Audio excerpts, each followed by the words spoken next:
I love you. I love you two.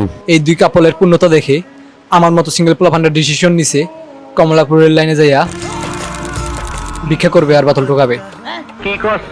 এখন আপনারা বলতে পারেন দুনিয়াতে এত কাজ থাকতে আমরা কেন কমলাপুর যাইয়া ভিক্ষা করবো আর বোতল টোকাবো?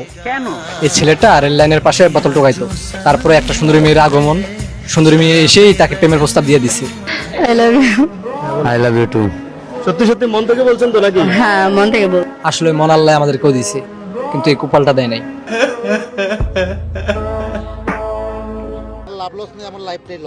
বিয়ে পৃথিবীকে সুন্দর করার মতো জিনিস। মসজিদে যাই আমিন আমিন করি আমরা, আর দোয়া কবুল হয় টোকাইয়ের।